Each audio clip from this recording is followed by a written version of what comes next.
Welcome back to Valley Life. I'm Alicia Safias. We're talking about something very special to all of us today, and that is organ transplant, organ donorship. And I can't believe that this has really come full circle because I'm joined by the Nealon family. This is Sarah, and she received a heart transplant in 2004. And I visited you in the hospital and actually did stories. A lot of people may remember those, so thank you for being with us. Thank you. Just a normal teenager now. We just watched you playing soccer. It's amazing. It really is. It is. Okay, let's backtrack a little bit because in 2003, Dawn, you were on a family trip and something horrible happened. Every parent's worst nightmare. It did, Alicia. We were on our annual camping trip to the Mojave Desert.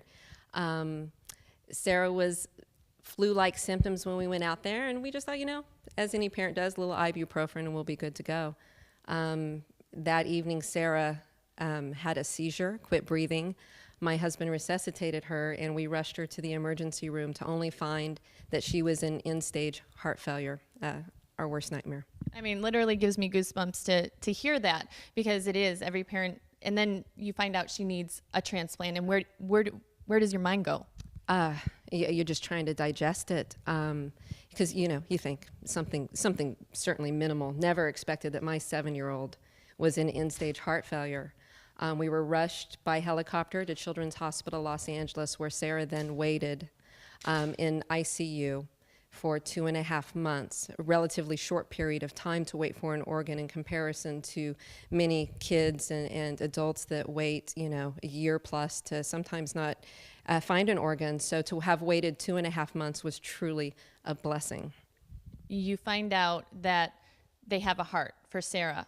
And what is that like as a parent? Well, I was terrified. It was a combination of just can't believe this is happening, but yet we were so grateful for the opportunity. My husband and I watched the helicopter land on the top of the building with her organ, and all the while we held each other and were celebrating, but so mindful of the family on the other side that has made this incredible sacrifice of their loved one and the potential that it brought to Sarah. It was truly overwhelming.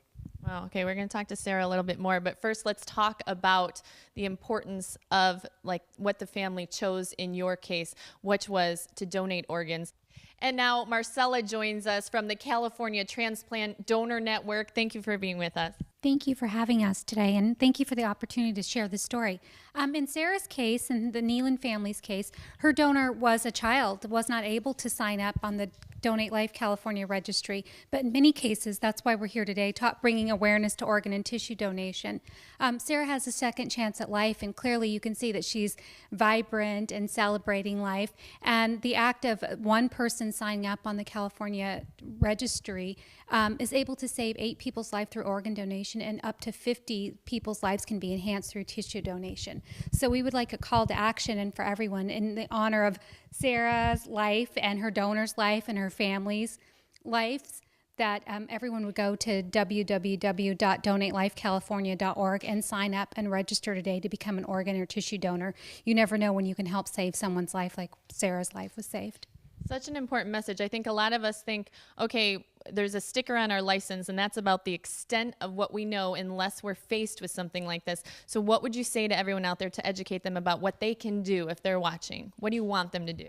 First, I would like them to be able to sign up at the DMV, go to donatelifecalifornia.org and register to be an organ and tissue donor. Secondly, it's really, really important that they let their loved ones know, their family and friends, and make sure that everyone knows of your decision and that you want to, that's your gift and you want to pay it forward, and very much like Sarah and her family has been given that gift. And that is amazing. Sarah actually has a twin sister behind us here, and obviously this would have devastated your life had you not received a heart. And I know you're grateful. I saw that even right after your transplant you drew pictures about what this has meant to you. And what would you say to people out there who are thinking about this? That's why you're here today.